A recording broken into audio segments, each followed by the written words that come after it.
السلام علیکم پیارے بچوں، کیسے ہیں آپ؟ آج میں آپ کو سناؤں گی چنو چڑیا کی کہانی، جو گھنے جنگل میں باقی پرندوں کے ساتھ رہا کرتی تھی۔ بہت ہی پیارا جنگل، اور اس میں بہت سے پرندے تھے جو ادھر ادھر خوشی سے اپنی زندگی کا مزہ لیتے تھے، اڑتے پھرتے اور گانے گاتے۔ لیکن وہیں پہ چنو چڑیا ایک دن اداس بیٹھی سوچ رہی تھی کہ کاش میں بھی ان کی طرح زندگی کا مزہ لے سکتی، کاش میں بھی جنگل کی خوبصورتی کو دیکھ پاتی۔ لیکن چنو چڑیا کے پر کمزور ہونے کی وجہ سے وہ اڑ نہیں سکتی تھی۔ لیکن اسے پتہ تھا کہ اصل ہمت اندر کی ہوتی ہے۔ چنو چڑیا کا باقی پرندے اس کے پاس آ کے مذاق بناتے اور وہ بہت زیادہ دکھی ہو جاتی تھی، لیکن وہ جانتی تھی کہ کچھ بھی ناممکن نہیں ہے۔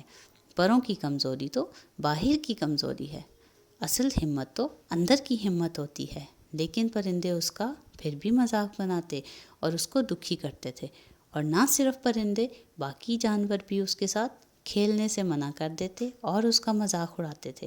بہت طاقتور، بہت پرچھان والے پرندے جن کے پر بہت مضبوط تھے، وہ اڑتے پھرتے اور چنو چڑیا کو دکھی کرتے تھے۔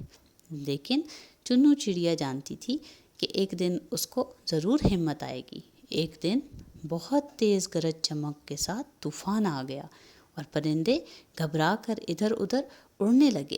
تمام جانور گھبرا کر اپنے گھروں کو بھاگے۔ وہ اتنا تیز طوفان تھا اور اس کی اتنی خوفناک آواز تھی کہ پرندے برداشت نہ کر پائے۔ ساتھ ہی تیز بارش آ گئی، اور بارش اتنی تیز آئی کہ جنگل پانی سے بھر گیا۔ وہاں پہ اتنا کیچڑ تھا کہ کسی کی بھی جانور کا چلنا محال تھا، اور بارش اتنی تیز تھی کہ کوئی بھی پرندہ اس میں اڑ نہیں سکتا تھا۔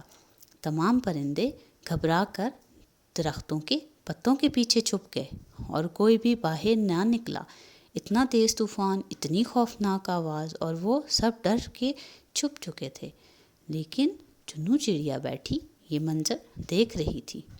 پھر اچانک ایسے ہوا کہ ایک دم سے ان کو ہرن کا بچہ نظر آیا، جو کہ بارش میں پھنس چکا تھا۔ اس کے پاؤں کیچڑ میں پھنس چکے تھے اور وہ چل بھی نہیں سکتا تھا، اور وہ سردی سے کانپ رہا تھا۔ ایسی صورتحال میں کوئی اس کی مدد کو نہ آیا۔ سب کو اپنی ہی جان پیاری تھی، کوئی یہ ہمت نہ کر سکا کہ آ کے ہرن کے بچے کو بچا لیں۔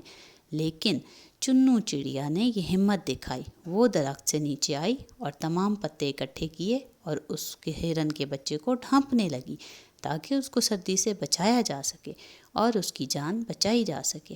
پھر چنو چڑیا کو سمجھ آیا کہ میں اس کو اٹھا تو نہیں سکتی، کہ میرے پروں میں تو اتنی طاقت نہیں۔ تو وہ الو کے پاس مدد کے لیے گئی اور بولا کہ تم بہت اچھے ہو، تمہارے پروں میں طاقت بھی ہے اور تم مجھ سے بڑے ہو، تو تم اب اس کو اپنے پروں میں اٹھا کر اس کے گھر تک پہنچا دو، وہ محفوظ ہو جائے تاکہ اپنے ماں باپ کے پاس پہنچ جائے۔ اور الو کو اس کی بات سمجھ آ گئی، اور الو پہنچا اس کی مدد کو۔ اس نے ہرن کو اٹھا لیا اپنے مضبوط پنجوں میں۔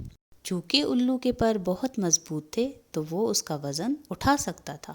اس نے چنو چڑیا کی مدد کی اور ہرن کو محفوظ مقام تک پہنچایا، اس کے گھر تک پہنچایا، تاکہ اس کے ماں باپ اس کی دیکھ بھال کریں اور اس کی جان بچ جائے۔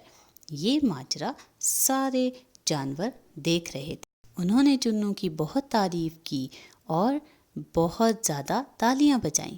اس کو بولا کہ ہم بہت طاقتور ہیں، لیکن تم تو بہت ہمت والی ہو، کیونکہ ہمت تو تمہارے اندر ہے۔ انہوں نے اس کی بہت تعریف کی اور بہت خوشی کا اظہار کیا، اور ساتھ ہی وہ پرندے جو چنو کا مذاق بناتے تھے، وہ سب بھی اس کے ارد گرد جمع ہو کے تالیاں بجانے لگے اور اس کی تعریف کرنے لگے۔ ارے واہ چنو، تم تو بہت بہادر ہو، ہمارے پروں میں تو بہت طاقت تھی، لیکن ہمارے اندر اتنی طاقت نہیں تھی کہ ہم کسی کی مدد کرتے۔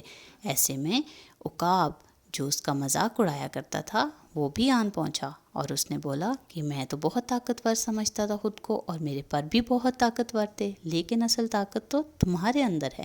تم بہت ہمدرد اور اچھی چڑیا ہو، تم نے مدد کی ہے ایک معصوم ننھے ہرن کی، تم بہت اچھے دل کی مالک ہو۔ اگلی صبح سورج چمکا، بارش تھم چکی تھی، بہت خوبصورت پھول کھلے تھے، اور جنگل کا منظر بہت سہانا لگ رہا تھا۔ بہت ہی خوبصورت منظر تھا، ہر طرف سکون پھیلا ہوا تھا، اور آج وہ دن تھا کہ جب چنو کو کوئی بھی تانا دینے والا نہ تھا، کوئی اس کی کمزوری کا مذاق اڑانے والا نہ تھا۔ وہ صبح چنو کی زندگی کی سب سے بہترین صبح تھی۔ اور ایسے ہی اگر ہم دوسروں کی مدد کرتے ہیں تو ہمیں بہت سکون ملتا ہے۔ ہر طرف پرندے خوشی سے چہچہا رہے تھے، اور دوسری طرف وہ ہرن کا بچہ جس کی چنو چڑیا نے مدد کی تھی وہ بھی ٹھیک ہو گیا، اور وہ چنو چڑیا سے ملنے آیا، اس کا شکریہ ادا کرنے آیا اور اس کے ساتھ کھیلنے آیا۔ یہ دیکھ کر چنو کو بہت خوشی ہوئی۔ پہلی دفعہ ایسا ہوا کہ چنو کے ساتھ کوئی کھیلنے آیا تھا۔ چنو کو بہت خوشی ہوئی اور اسے سمجھ آ چکی تھی کہ دل کی اچھائی ہی اصل اچھائی ہوتی ہے۔ چنو چڑیا درخت پر بیٹھی اپنے پروں کو دیکھ رہی تھی، وہ واقعی طاقتور اور خوبصورت بن چکے تھے۔ پیارے بچوں، اگر آپ کو یہ کہانی پسند آئی تو پلیز میرے چینل کو لائک، شیئر اینڈ سبسکرائب ضرور کر دیجیے گا۔ Thank you so much.